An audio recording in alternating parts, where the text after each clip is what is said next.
semua pada malam hari ini, juga seluruh handai tolan, keluarga, kerabat, jemaat, para murid-murid yang dikasih Tuhan, baik yang ada di sini maupun yang ikut live streaming hari ini.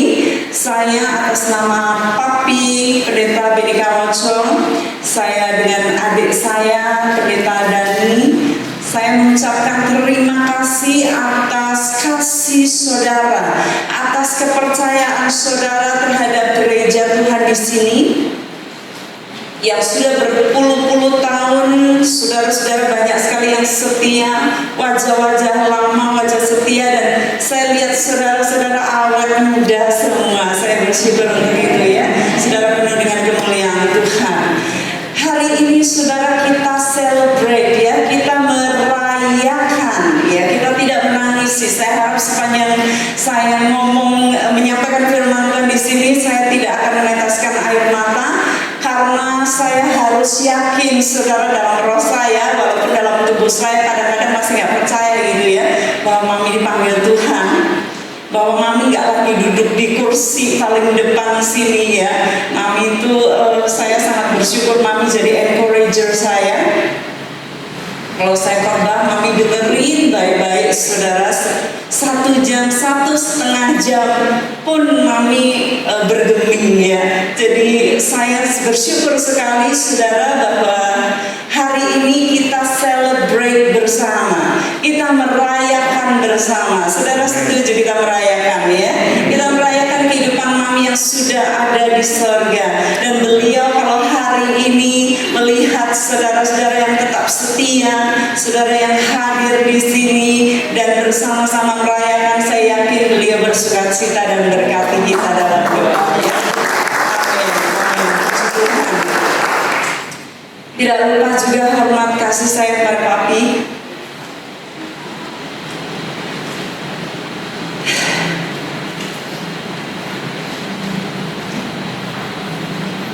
Kita encourage Papi untuk kuat, dan saya lihat Papi sangat kuat. Papi punya semangat hidup. Papi, saya melihat Papi itu full of life ya. Masih banyak potensi yang bisa digali dan kapasitas yang bisa disalurkan kepada saudara-saudara semua. Saudara doakan, karena beliau adalah orang yang luar biasa, pahlawan iman yang luar biasa. Saya satu kali pernah ke Bondowoso, di mana Papi memulai pelayanannya awal dulu saudara, dan saya sampai ke area-area masuk di area Sumberbening. Mungkin Papi nggak tahu cerita saya ini. Saya ke sana dan kemudian saya tanya, mana gereja yang dulu itu dirintis oleh Papi Mami ya. Akhirnya saya ditunjukin, dan saat itu Natal saudara, saya ikut menyelinap di sana. Saya duduk. Waktu saya duduk, saya nangis itu ngucur terus air mata saya melihat jejak langkah yang ditinggalkan oleh Papi. Dan di sana itu jemaat-jemaat udah nggak tahu Papi ya mungkin, dan apalagi saya. Jadi saya waktu di sana melihat semua prosesi ibadah, saya tuh nangis sampai sebelah saya nanya, kamu flu ya? Gitu. Jadi saya bersyukur bahwa Papi dan Mami berpuluh-puluh tahun ada di sini, dan sekarang kita melihat Papi sosok yang sangat kuat yang kita gandeng di alam roh saudara untuk meneruskan legacy yang Mami sudah dahului tinggalkan. Dan saya memikirkan saudara bahwa Mami sudah dianggap layak untuk berkumpul, layak untuk menerima upahnya. Saya pikir wow, luar biasa sekali ya. Nah, bagaimana dengan kita? Bagaimana? Apa yang akan kita lakukan? Apa yang melayakkan kita untuk nantinya sampai di seberang sana yang dikatakan tidak ada air mata lagi, tidak ada susah dan suka duka. Saudara, kita akan membaca di dalam Ibrani 13 ayat 7. Ayat ini saya pelajari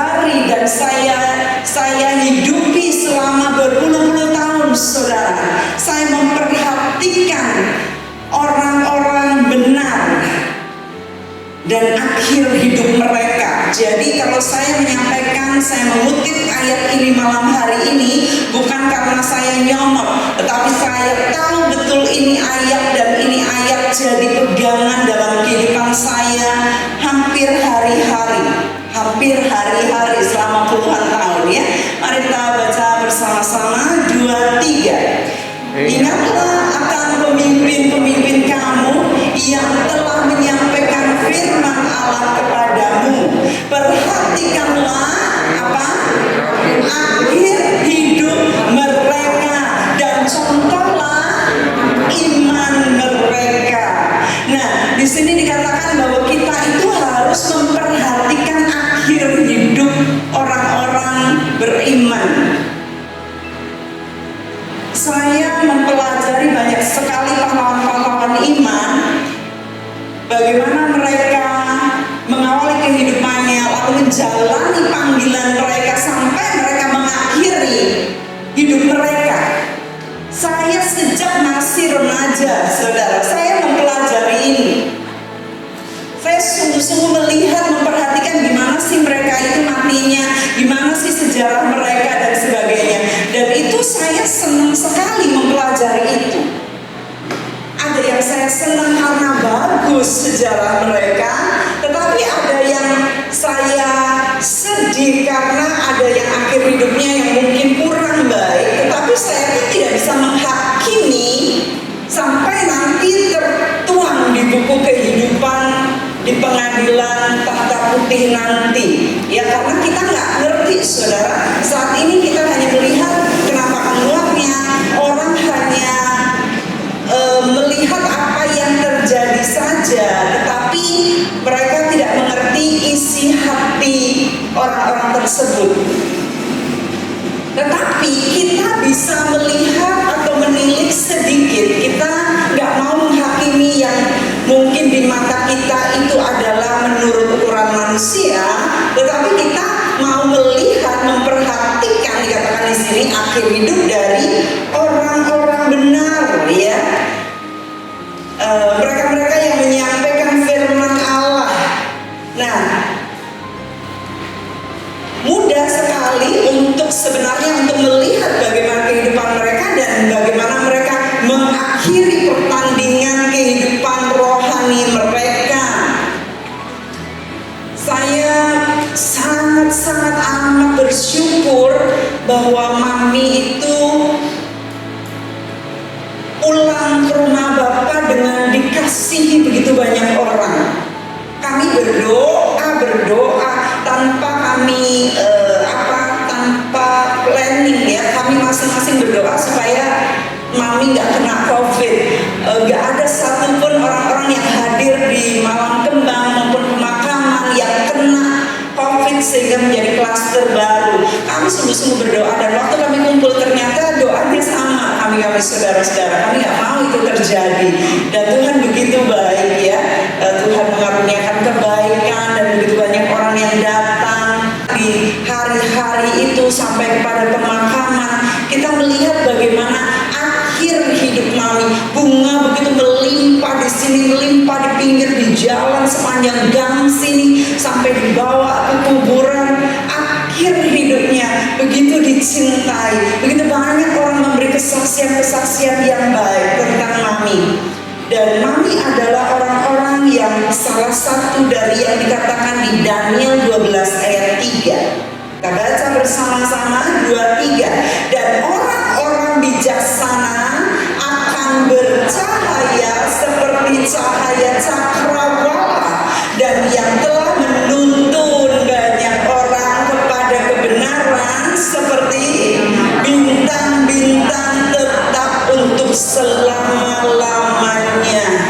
Jadi Mami ini dalam hidupnya banyak sekali menuntun orang-orang, dan saya adalah salah satunya. Saya selalu bersyukur, saya bilang Mami itu luar biasa. Salah satu buku saya dedikasikan juga kepada Mami. Saya berkata, Mami itu memberikan fondasi di dalam kehidupan saya untuk saya dibawa Tuhan untuk naik ke atas. Tapi fondasi itu fondasi yang tidak mudah, yang dimana Mami itu berani, saudara, untuk mendidik saya dengan keras, ya. Ada orang-orang tua yang tidak berani mendidik tapi daripada nanti kalau gini kalau gitu. Tetapi mami mendidik saya dengan keras dan saya bersyukur untuk itu. Setelah saya dewasa saya bersyukur. Waktu saya masih anak-anak saya nggak suka, saya komplain gitu ya, saya taruh dalam hati. Tetapi waktu saya beranjak dewasa dan kemudian Tuhan membawa saya di dalam pelayanan, barulah saya tahu bahwa semua apa yang saya didikan yang telah saya dapatkan adalah menolong saya untuk membawa pelayanan-pelayanan itu sebagaimana yang Tuhan sudah siapkan dan perlengkapi. Nah, saudara, kira-kira bagaimana kita ini meniti kehidupan, mempersiapkan kehidupan kita untuk kehidupan kekekalan? Kira-kira saya kalau ngomong kayak gini kayaknya agak vulgar dan kayaknya kurang baik, kurang kemanusiaan. Saya ingin melontarkan, saya ingin tanya ya. Saudara pernah nggak mikir bahwa saudara suatu kali akan masuk ke dalam liang kubur? Ada nggak yang mikir gitu di sini? Ada nggak? Coba angkat tangan. Ada 1, 2, 3, 4. Oh lumayan, ternyata lumayan banyak, masih muda-muda. Mikir ya. Wow, itu bagus sekali. Kemarinnya saya duduk sama Papi sambil ngisis saudara ngelaras di depan teras rumah Papi Mami. Saya nanya, Papa, kira-kira Mami pernah nggak sih mikir Mami bakal dimasukkan ke liang kubur gitu? Papi mikir sebentar dan dengan mudah kayaknya Papi ngomong nggak pernah mikir gitu. Mami melayani begitu banyak orang, Mami menguburkan begitu banyak orang, tapi Mami sendiri nggak pernah mikir bakal suatu hari dikubur. Itu sebabnya itu shock buat kami semua bahwa Mami itu dipanggil secepat ini ya bagi kami. Nah, sekitar 4 tahun yang lalu, saudara, saya pernah mikir itu. Saya pernah mikir bagaimana saya suatu kali nanti saya akan meninggalkan dunia dan kembali kepada Bapa. Tetapi saya nggak mikir saya masuk liang kuburnya, itu nggak mikir, saudara. Saya mikir bahwa saya sampai nulis ya, saya tulis begini. Seandainya Tuhan memanggil saya menghadap Dia untuk kembali hari ini. Jadi itu tulisan saya. Kemudian saya mulai describe apa yang saya lakukan, pelayanan, pekerjaan hari itu, dalam bulan itu, dalam minggu itu begitu hektiknya gitu ya. Banyak sekali pekerjaan saya yang harus saya lakukan, saya delegasikan, saya kirimkan, dan terus saya lakukan itu. Dan kemudian saya tulis di sana, saya siap dengan semuanya, saya siap semua dibongkar kehidupan saya. Kan kalau kita mati akan dibongkar ya. Tetapi saya sebelum mati pun saya bilang saya siap dibongkar. Rekening saya, catatan saya, HP saya, gak ada rahasia gitu ya. Saya melayani dengan transparan dan saya itu mengirim surat-surat partisipan itu kalau di gereja ini jemaat, kalau itu di alam maya ya, mereka yang mengirimkan dana untuk pelayanan bersama dengan kami.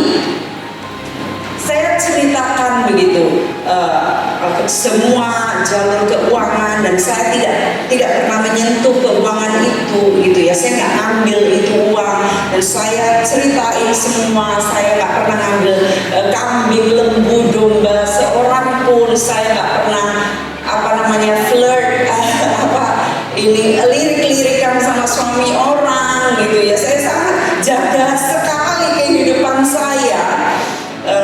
Dan saya sampai nanya gitu, gimana ya caranya nulis warisan kalau ada yang diwariskan gitu ya. Sampai saya sudah ke arah sana, sampai saya nanya gitu ya. Dan ternyata sampai hari ini saya masih berdiri di hadapan saudara. Saya masih berguna bagi kerajaan sorga. Tuhan masih menantikan saya, jiwa-jiwa masih menantikan saya. Tetapi hari-hari pun saya masih ada mikir gitu, kalau saya dipanggil Tuhan bagaimana gitu. Dan ada salah satu murid yang memimpikan bahwa saya meninggal. Saya nggak ada masalah. Karena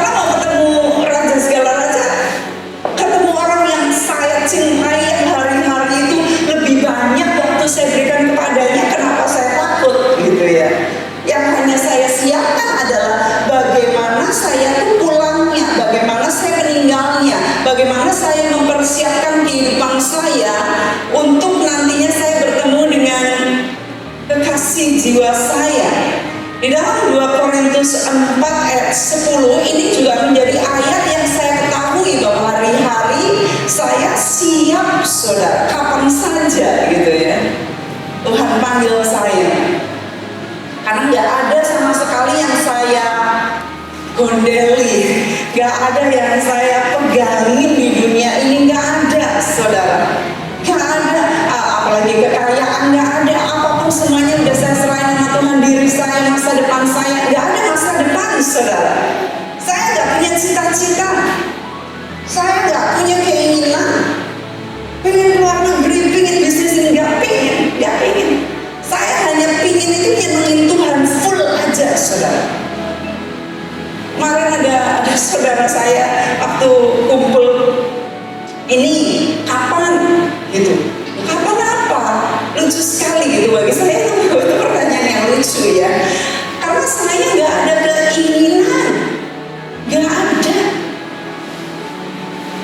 Hidup saya adalah Kristus, sehingga kalau hari-hari saya ini membawa kematian Yesus di dalam hidup saya, itu seharusnya lah bagi saya. Kita baca ayat yang luar biasa ini, 2 Korintus 4 ayat 10. Ya, mari kita baca bersama 3-4. Kami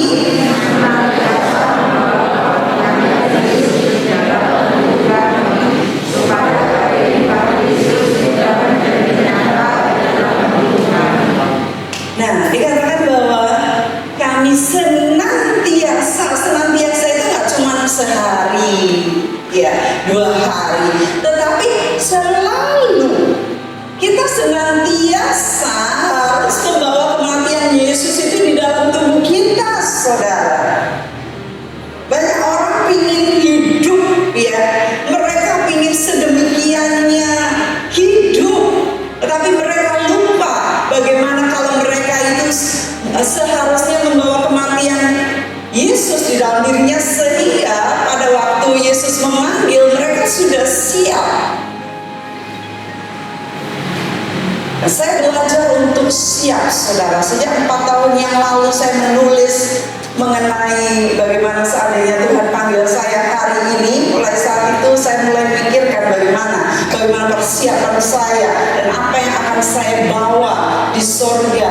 Bagaimana saya menjalani hari-hari akhir hidup saya, kalau hari-hari ini adalah hari-hari akhir.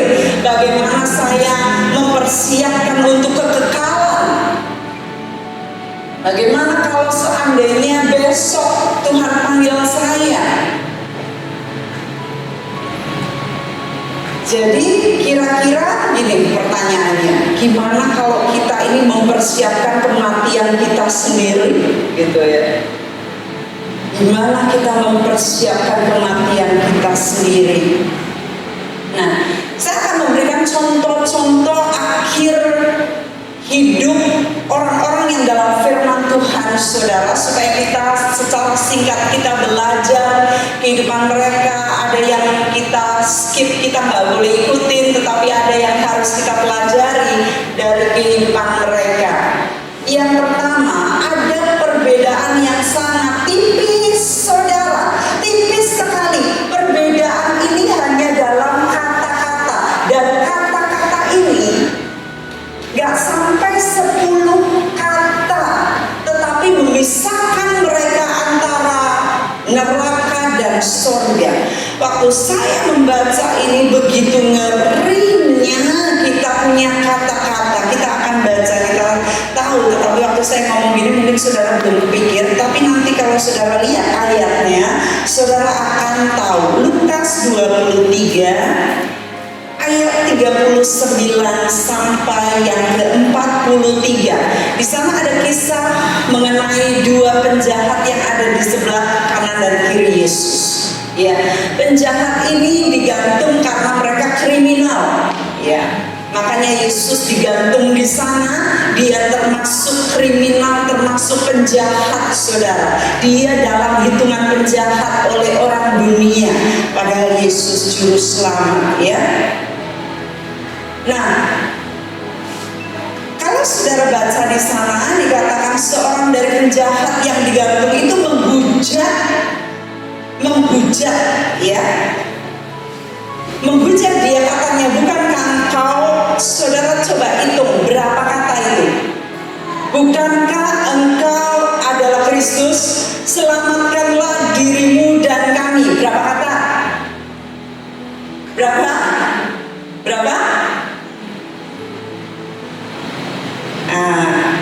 Noceng, sabansi dan saudara hafal ya. Kalau suruh ngitung ini saudara kok angel. Ayo berapa kata? Duh, kok sih? Iya? 10? Berapa? 9 ya? Oke, 9. Tetapi seorang menegur dia katanya, tidakkah engkau takut juga tidak kepada Allah, sedang engkau menerima hukuman yang sama? Kita memang selayaknya dihukum sebab kita menerima balasan yang setimpal dengan perbuatan kita. Tetapi orang ini tidak berbuat sesuatu yang salah. Lalu ia berkata, mari kita hitung. Yesus, ingatlah akan aku apabila engkau datang sebagai raja. Berapa ceng? Berapa? Berapa kata? 9. Berapa? 9. Yang tadi? 9. Oke.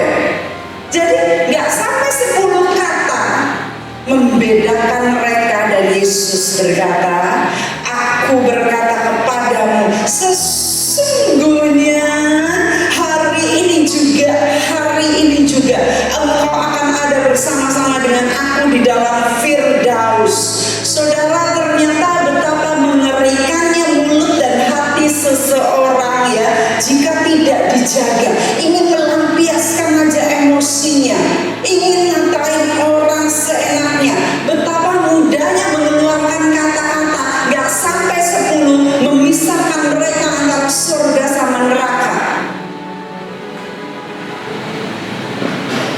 Karena lidah orang bisa bunuh-bunuhan, karena lidah mereka bisa tuntut-tuntutan ya, karena lidah juga orang bisa sukses saudara, karena lidah orang bisa duduk dekat raja-raja,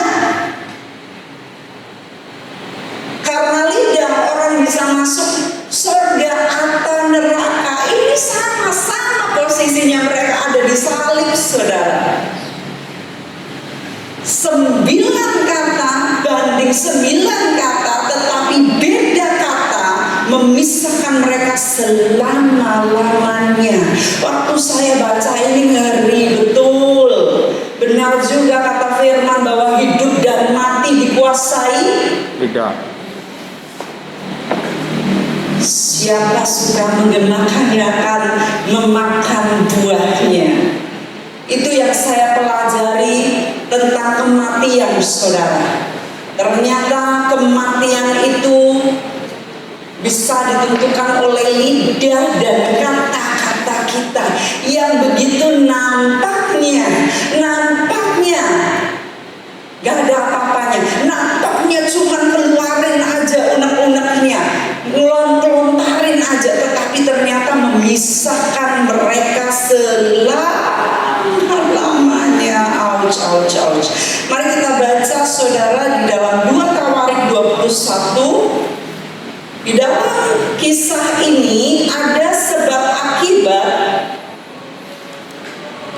Orang bisa kalah atau menang, bisa mati terhormat atau tidak terhormat. Nah, kita pelajari hal ini. Ini adalah kisah seorang raja. 2 Tawarik 21 ayat 1. Demikianlah Edom memberontak kekuasaan Yehuda dan terlepas sampai sekarang ini. Lalu Libna pun memberontak terhadap kekuasaannya pada masa itu, disebabkan karena ia telah meninggalkan Tuhan Allah nenek moyangnya. Lalu sampailah kepadanya sebuah surat dari Nabi Elia yang berbunyi, beginilah firman Tuhan Allah Daud bapa leluhurmu, karena engkau tidak hidup mengikuti jejak Yosafat ayahmu dan Asa raja Yehuda, melainkan hidup menurut kelakuan raja-raja Israel dan membujuk Yehuda dan penduduk Yerusalem untuk berzina sama seperti yang dilakukan keluarga Ahab. Juga karena engkau telah membunuh saudara-saudaramu seluruh keluarga ayahmu yang lebih baik daripadamu, maka Tuhan akan mendatangkan tulah besar atas rakyatmu, anak-anakmu, istri-istrimu, dan semua harta milikmu, dan engkau sendiri akan menderita penyakit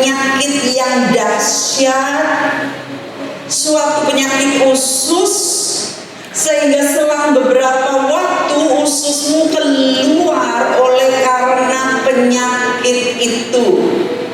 Saudara garis bawahi, ternyata penyakit, begitu banyak penyakit ada hubungannya dengan dosa. Kita belajar ya sebentar ya mengenai hal itu. Sesudah semuanya itu Tuhan menulahinya dengan penyakit khusus yang tidak dapat sembuh. Beberapa waktu berselang, kira-kira sesudah lewat 2 tahun, saudara, saya pelajari bagaimana orang sakit dari awal kapan sampai kapan, lalu bagaimana mereka matinya, bagaimana mereka mengambil kesempatan atau mengisi kesempatan yang Tuhan berikan di masa-masa sakitnya. Itu saya sangat pelajari, saudara, karena saya belajar dari Ibrani 13. Kita harus melihat, mencontoh, belajar akhir hidup orang-orang benar. Jadi saya pelajari di dalam 2 tahun itu dia ngapain aja, bagaimana dia menggunakan waktunya, apakah dia sungguh-sungguh bertobat, lalu ada referensi ayatnya yang lain, dan di sini dikatakan keluarlah ususnya karena penyakit itu, lalu ia mati dengan penderitaan yang hebat, katanya. Matinya menderita dengan hebat. Rakyatnya, ini penting lagi, rakyatnya tidak menyalakan api baginya seperti yang diperbuat mereka bagi nenek-nenek moyangnya. Berarti dia sangat dibedakan, sudah tidak dicintai rakyat, tidak dinyalakan api, ya. Plus di sini ia dikuburkan di kota Daud, tetapi tidak di dalam pekuburan raja-raja. Padahal dia raja, anak raja, raja memerintah, ya. Tetapi dia mati dengan tidak terhormat sampai sedemikian rupa. Kita belajar bagaimana sebab akibat seseorang yang jauh dari Tuhan, yang tidak mengandalkan Tuhan, yang pada saat dia sakit dia masih tidak mencari Tuhan, dan sebagainya. Saya mempelajari bagaimana sakit penyakit ini seringkali berhubungan dengan dosa. Itu sebabnya kalau ada orang-orang yang minta doa kepada saya akan bongkar, saya akan korek dulu. Sebelum doa, saya nggak bisa doa langsung ya minta Tuhan disembuhkan, nggak begitu. Tetapi saya akan bongkar apa yang menjadi penyebab dari penyakit itu. Kira-kira hubungannya apa? Karena Tuhan berkata pergi dan jangan berbuat dosa lagi.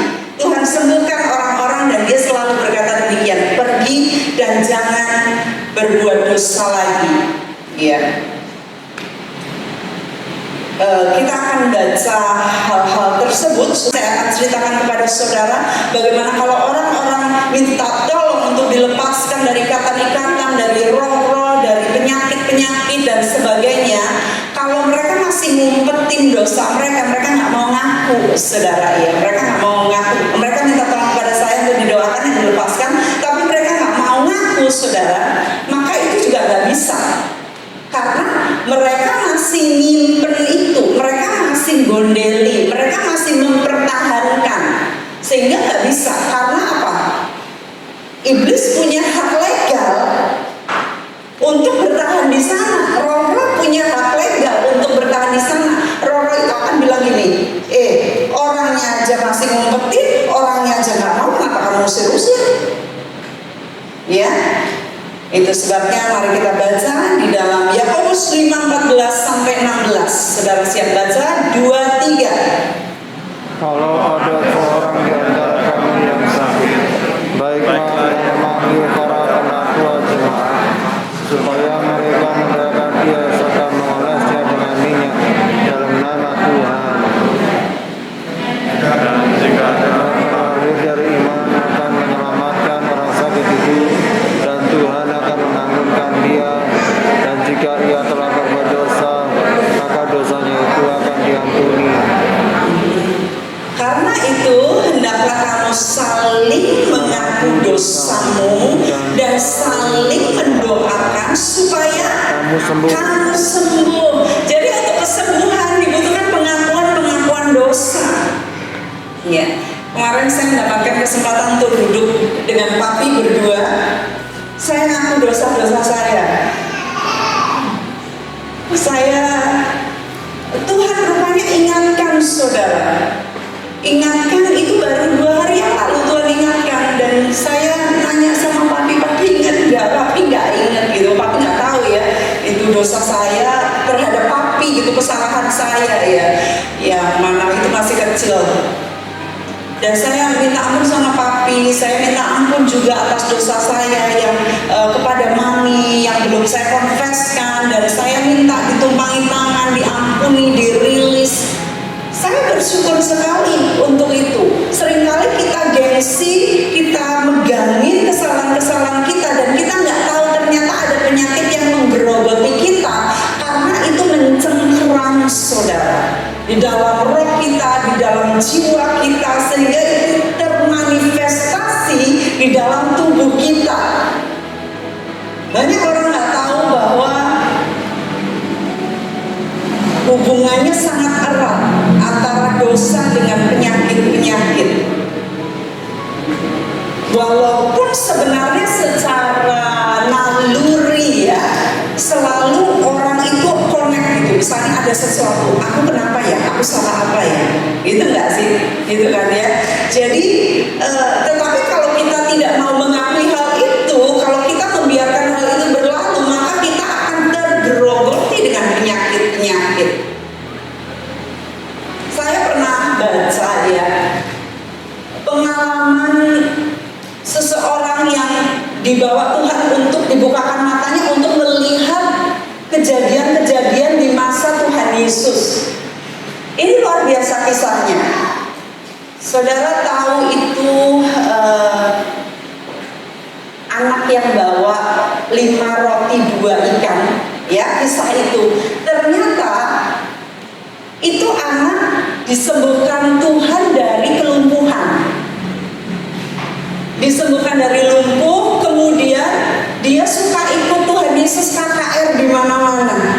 Dia suka pergi. Lalu mamanya bilang, "Nah, kamu mau pergi nanti seharian khotbah Yesus di bukit atau di mana? Ini saya kasih kamu ya lunch box, makan siang kamu bawa." Karena dia cinta Tuhan, dia sudah disembuhkan, jadi dia ikut Tuhan kemana-mana kalau ada di areanya. Ya, dan mamanya membiarkan dia. Lalu waktu makan siang Tuhan Yesus membutuhkan makanan, anak ini dengan rela memberikan. Itu luar biasa kisah itu. Lalu ada kisah lagi, seseorang yang tangannya lemah ya, yang tangannya lemah nggak bisa dinaikkan begitu ya. Tuhan juga berkata pergi dan jangan berbuat dosa lagi. Nah, ternyata orang itu diceritakan dia itu suka mencuri uang di bait Allah. Itu sebabnya tangannya lemah, lumpuh. Ya. Nah, saya ingat saudara saya pernah ngaku dosa sama papi mami. Saya nggak ngerti bahwa waktu kecil itu anak-anak itu suka bahasa Jawanya duduti ya, narikin, ngambil uangnya mami papi. Jadi kalau habis doa pagi itu kesempatan, karena papi doa di loteng, mami tidur lagi. Jadi kami mengendap-endap. Nah, saya tuh nggak ingat ya. Waktu saya pulang dari Amerika, adik saya cerita, kita dulu kan suka ngambilin, nyolongi uangnya mami papi ya, untuk beli tenongan katanya, jajanan itu. Saya bilang, saya nggak inget ya. Waduh, kok saya dosa ya. Jadi saya coba pikir berapa ya kira-kira yang saya ambil ya. Ya udahlah, saya mending lebihkan untuk kurs saat itu ya. Saat itu kira-kira mungkin 15 tahun yang lalu atau lebih, saya ngaku di hadapan papi mami. Kira-kira 500.000 saya converse ya. 500.000 saya kalikan 4, jadi 2 juta. Saya datang ya rada deg-degan mau ngomong minta maaf, walaupun itu udah ya ampun, papi mami juga gak bakal ngutukin saya gara-gara uang jajan itu ya. Tapi saya deg-degan, saya bilang, "Papi, Mami, maafin saya meminta ampun. Dengan tangan saya mencuri. Saya nggak ingat, tetapi walaupun itu uang orang tua, uang di sana tergeletak mungkin buat kami juga, tetapi kalau saya ngambil dengan diam-diam, ya itu berarti mencuri, dan saya harus confesskan itu, dan saya membuat pembalikan. Dan saya melakukan pembalikan seperti itu beberapa kali, ya, yang nanti Tuhan ingatkan saya lagi di masa kecil, nanti ada lagi kesalahan lagi yang saya harus confess, saya harus ngakuin, supaya nggak ada yang menggerogoti, saudara. Sebab kalau tidak, itu bisa mencengkram, ya. Terus taunya gimana? Saudara minta Roh Kudus, nanya Roh Kudus, Dia akan ingatkan segala sesuatu. Dia adalah Roh penolong. Dia akan menolong kita untuk masa-masa lalu kita yang harus kita confesskan. Dan saya bersyukur untuk itu. Contoh lain, saudara, kita tahu juga, ini tadi saudara sudah baca ayatnya, bahwa saling mengakulah dosamu supaya kamu sembuh. Doa orang benar. Jadi yang berkuasa itu adalah doa orang benar. Bila dengan yakin didoakan, sangat besar kuasanya. Ini salah satu ayat untuk kita mengetahui bahwa ada hubungan antara dosa dengan penyakit. Lalu saudara tahu juga Daud waktu berdosa, ya, dengan Batsheba, akhirnya tulangnya kena anaknya, saudara, anak mereka mati, ya. Nah, lalu ada lagi kisah seorang raja lain. Kita baca 2 Tawarik 16 ayat 7 dan seterusnya. Saya akan bacakan cepat buat saudara supaya tidak bertele-tele, ya. 2 Tawarik 16 ayat 7 dan seterusnya. Pada waktu itu datanglah Hanani pelihat itu kepada Asa raja Yehuda, katanya kepadanya, karena engkau bersandar kepada raja Aram dan tidak bersandar kepada Tuhan Allahmu, oleh karena itu terluputlah tentara raja Aram dari tanganmu. Bukankah tentara orang Ethiopia dan Libna besar jumlahnya, kereta dan orang berkudanya sangat banyak, namun Tuhan telah menyerahkan mereka ke dalam tanganmu karena engkau bersandar kepadanya. Karena mata Tuhan menjelajah seluruh bumi untuk melimpahkan kuasanya kepada mereka yang bersungguh hati terhadap Dia, yang bersungguh hati terhadap Dia. Dalam hal ini engkau telah berlaku bodoh. Oleh sebab itu mulai sekarang ini engkau akan mengalami peperangan. Lalu di sana dikatakan, maka sakit hatilah Asa karena perkataan pelihat itu. Pertama yang menggerogoti adalah sakit hati. Saudara, hati-hati untuk memelihara sakit hati.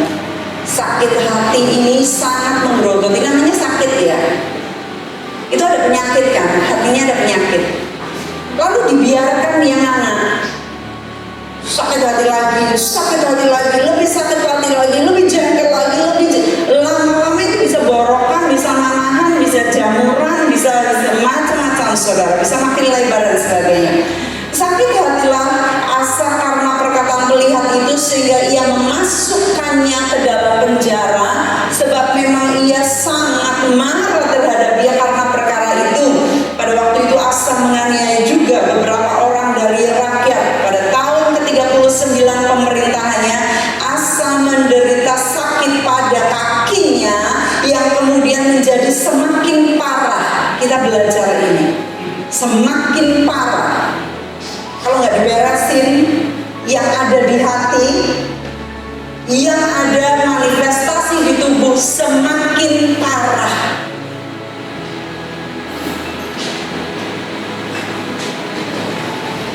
Namun dalam kesakitannya itu ia tidak mencari pertolongan Tuhan, tetapi pertolongan tabib-tabib.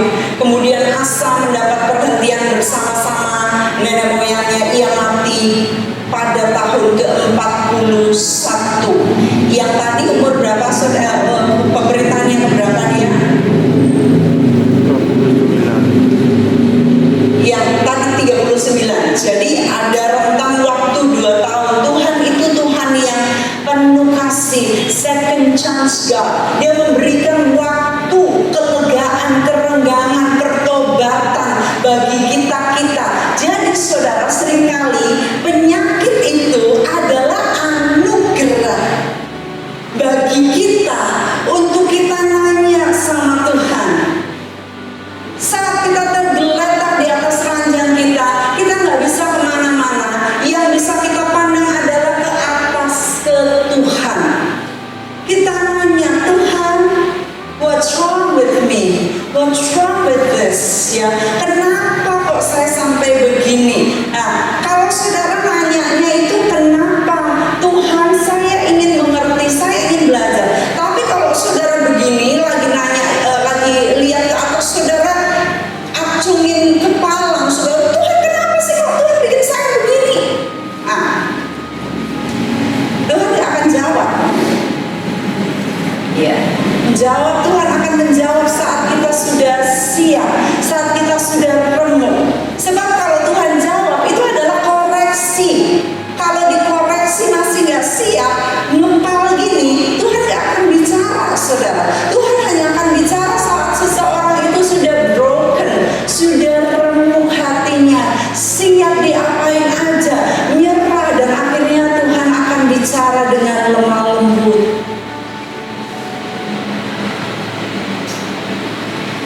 Ya, jadi saya belajar bahwa seringkali atau bahkan mayoritas penyakit itu adalah suatu kesempatan, suatu anugerah. Jangan sia-siakan. Kalau saudara punya penyakit saat ini, nanya Tuhan.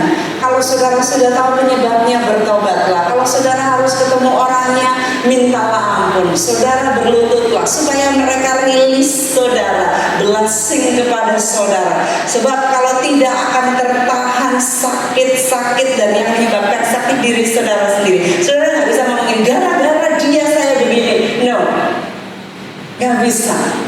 Ya, setiap orang punya tanggung jawabnya masing-masing.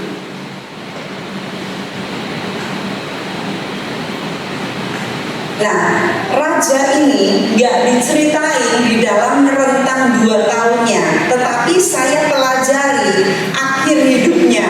Waktu akhir hidupnya ini berbeda dengan yang sebelumnya, pasti ada suatu pertobatan. Kita lihat 2 Tawarik 16 ayat 14. Dan dikuburkan di kuburan yang telah digali baginya di kota Daud. Mereka membaringkannya di atas ketiduran yang penuh dengan rempah-rempah. Saya jadi ingat mami, bunganya banyak sekali ya. Dan segala macam rempah-rempah campuran yang dicampur menurut cara pencampur rempah-rempah.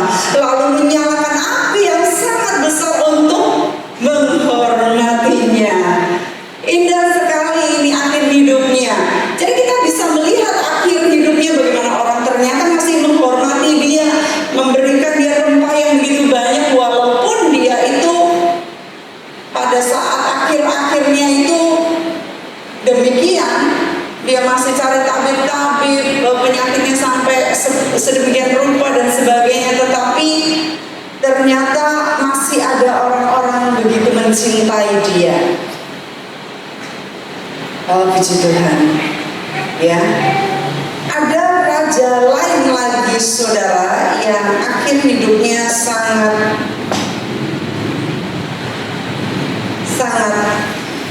menderita, yaitu Raja Uzia. Ya, saya tidak akan bacakan, tetapi saudara nanti bisa cari di 2 Tawarik 26 di sana. Saya akan highlight di ayat 21 dan 23 di sana dikatakan bahwa Raja Uzia sakit kusta sampai kepada hari matinya, dan sebagai orang yang sakit kusta ia tinggal di dalam sebuah rumah pengasingan. Dan sekarang apa saudara? Karantin, ya. Karena ia dikucilkan, ini yang lebih parah, dari rumah Tuhan, dan Yotam anaknya mengepalai istana raja dan menjalankan pemerintahan atas rakyat negeri itu. Kemudian Kemudian Uzia mendapat perhentian bersama-sama dengan nenek moyangnya dan dia dikuburkan di samping ladang nenek dekat penguburan raja-raja. Di samping nenek moyangnya dekat penguburan, jadi tidak di dalam penguburan raja-raja, tetapi di samping. Saudara perhatikan. Ya, saya perhatikan ini dengan sangat jeli, saudara, kematian-kematian mereka. Ya. Karena firman Tuhan mengajar kita untuk mempelajari akhir hidup mereka. Dan semuanya mempersiapkan kuburan kita masing-masing.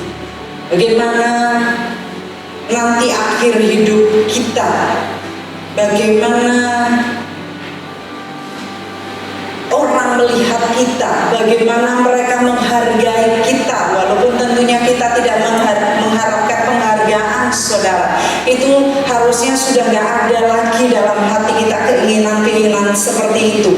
Tetapi bagaimana orang-orang mereka yang melakukannya kepada kita. Ya, saya waktu melihat mami sedemikian rupa di akhir hidupnya, saya bersyukur sekali. Saudara, jadi kira-kira 2 minggu lebih sebelum mami masuk rumah sakit, saya itu terdorong sekali untuk ke Solo, untuk berbagi waktu dengan papi mami. Padahal masa itu pandemi, jadi kalau saudara ingat ya, bulan Agustus saya ada di sini. Kita ibadah 17-an di sini, ya. Jadi Agustus itu saat-saatnya pandemi, tapi saya rasa terdorong harus gitu. Saya sudah perkirakan, saya doakan, saya hitung, saya bilang saya nggak boleh luput lebih dari tanggal 17 Agustus. 17 Agustus saya sudah harus kembali ke markas saya, dan saya datang gitu ya. Saya sampai begitu pinginnya meluk nyium mami, tapi nggak bisa gitu. Ya nggak apa-apa. Saya bilang mami, papi, dari jauh gitu ya. Karena saya takut nularin papi mami kalau saya bawa. Ya. Kalau papi mami di rumah aja. Tapi kalau saya dari mana-mana ya, saya mampir di rest area mungkin ketemu orang. Jadi begitu pengen meluknya, sampai waktu pulang pun ya, mami tuh udah siap untuk saya cium loh. Ayo dicium gini. Saya bilang, Mam, saya pingin banget nyium mami, tapi saya nggak mau nularin gitu. Betul-betul serius, saudara. Mami ini bisa gini. Adik saya nanya, berapa lama kamu di sini? Saya lagi ngitung hari ya. Ini hari apa gitu ya? Hari hari misalnya saya lupa harinya. Ini Selasa, Rabu, Kamis saya pulang gitu ya misalnya ya. Terus saya lagi bilang Selasa, Rabu, Kamis, mami nyambung Jumat, Sabtu, Minggu gitu. Jadi mami ingin saya lebih lama lagi sama mami. Wow, something banget buat saya kenangan Agustus lalu. Lalu kami ibadah di sini. Ini para pelayan-pelayan suka foto sama saya, nggak tahu katanya mau diupload atau apa. Lihat saya kesini foto lagi buat apa gitu, ternyata upload ya. Nah, waktu saya habis foto dengan mereka, tiba-tiba mami muncul. Mami bilang, ayo foto sini berdua. Mami bisa minta foto berdua dengan saya. Saya sampai tapi karena saya nggak mikir mami mau dipanggil Tuhan, jadi nggak ada pikiran gitu. Bagi saya aneh sekali dan unik dan luar biasa gitu. Saya tanya kepada kakak adik saya, apa kalian pernah diajak foto sama mami berdua? Mereka bilang, Jadi ada foto saya di sini sama mami 17 Agustus itu. Nah, mengingat itu ya saudara, saya berpikir indahnya ya hidup mami. Tuhan dorong saya untuk datang ke sini. Lalu setelah saya balik, mami oleh-oleh banyak banget. Setelah itu sampai di rumah, mami nanya udah nyampe belum, papi udah nyampe belum, papi juga nanya gitu. Nah, 2 minggu setelah itu masuk rumah sakit 1 bulan kemudian mami udah nggak ada. Saya bersyukur banget saudara, waktu-waktu saya dengan mami, setiap pagi saya dengar mami penyembahan. Lalu kalau saya keluar, saya ikut duduk, saya ikut penyembahan. Sore saya dengar penyembahan lagi, puji Tuhan lagi, dan lagu-lagunya itu lagu yang latest, yang baru-baru. Saya pikir mami keren banget kok bisa lagu-lagu yang baru, padahal kan mami kan oldies ya. Maksudnya zaman dulu saya pikir lagunya tuh yang kemurahanmu, walaupun itu oke, tetapi mami tuh lagu-lagunya lagu-lagu yang masa kini. Dan saya coba dengerin, ngetes, saya pikir saya ngetes sampai terakhir mami bener semua lagunya. Wow, memang ingatan mami sih memang luar biasa. IQ mami sih tinggi sekali ya. Saya bersyukur hari-hari itu, beberapa hari saya duduk ikut penyembahan bersama. Lalu mami ditelepon gitu oleh kakak saya. Oh ya, ini Matt lagi di sini nih, ini tadi dia ikut penyembahan gitu. Saya bilang, Mam, kalau saya di sini berhari-hari, beberapa hari atau terus di sini pun, kalau mami penyembahan saya akan gonceng penyembahan, karena saya sedang menyembah Tuhan dan mami memulainya, dan itu kesukaan bagi saya ya. Saya bersyukur sekali. Saya melihat bagaimana akhir-akhir hidup mami sampai penghabisan. Mami merupakan contoh teladan iman buat kita semua, dan saya bersyukur untuk itu saudara. Masih ada kita-kita yang masih tinggal, yang mana kita mempersiapkan diri untuk kematian kita sendiri saudara. Ya, ada teladan yang luar biasa, yaitu Tuhan Yesus Kristus. Dia teladan utama kita. Dia hidup bukan untuk dirinya, dia hidup melulu untuk bermisi bagi orang lain. Dia tahu bahwa dia harus mati bagi kita semua, bagi orang lain. Namun demikian, dia tetap datang ke dunia dengan misinya, dengan kasihnya yang luar biasa. Dia dihina, dicela, dicaci, dipersalahkan, dibilang sesat, dan dikejar-kejar untuk dibunuh, tetapi dia fokus kepada misinya, yaitu menyelamatkan kita, menjadi tebusan agar kita selamat. Saya akan baca ayat-ayat yang terakhir, yaitu 2 Korintus 5 ayat 15. 2 Korintus 5 ayat 15 ini ayat masa muda saya saudara, yang saya terus hidupi juga. Kita baca bersama-sama 3-4. Dan Kristus telah mati untuk semua orang, supaya mereka yang hidup tidak lagi hidup untuk dirinya sendiri, tetapi untuk Dia yang telah mati dan telah dibangkitkan untuk mereka. Saudara, Kristus teladan utama kita. Dia mati, dia hidup untuk mati bagi kita, supaya kita yang mati setiap hari membawa kematian Kristus Yesus setiap hari, supaya kita hidup bersama dengan Dia. Itu ayat yang tadi saya sampaikan kepada saudara, agar kita hari-hari mengenakan kematian Yesus di dalam kehidupan kita. Kita siap setiap kali kita mati, tetapi jangan sampai kita mati nggak bawa apa-apa. Jangan sampai kita mati konyol, tetapi kita harus mati dengan tuntas, mati dengan sempurna. Hari Minggu kemarin saya memberikan contoh kepada saudara bagaimana kita mendarat di surga dengan kesempurnaan.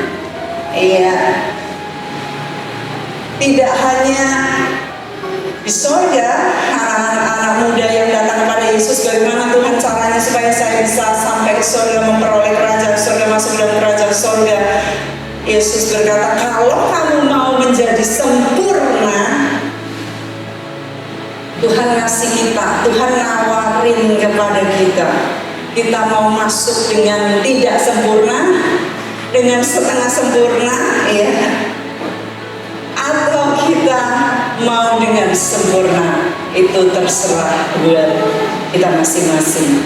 Hari ini celebration akan kehidupan Mami surga sana, kita mengucap syukur, dan saya sangat bersyukur diberi seorang ibu yang luar biasa untuk membimbing saya, untuk memberikan teladan dan fondasi iman bersama dengan papi yang luar biasa, papi yang sangat tangguh sekali, yang total cintanya kepada Tuhan, imannya disalurkan kepada saya dan kepada kakak adik saya dan kepada saudara-saudara semua. Saudara, saya mendoakan saudara, saya berterima kasih atas kasih saudara, kesetiaan saudara, doa-doa saudara, semuanya itu saya bawa sampai kekekalan. Terima kasih buat para partisipan, murid-murid yang telah menabur dana, mengasihi, mengirimkan bunga dengan semua kata-kata bela sungkawa. Kami berterima kasih semua kepada semua khalayak yang luas, baik dari IG maupun dari murid-murid streaming saat ini di seluruh dunia. God bless you all, dan saudara-saudara, saya mengasihi saudara.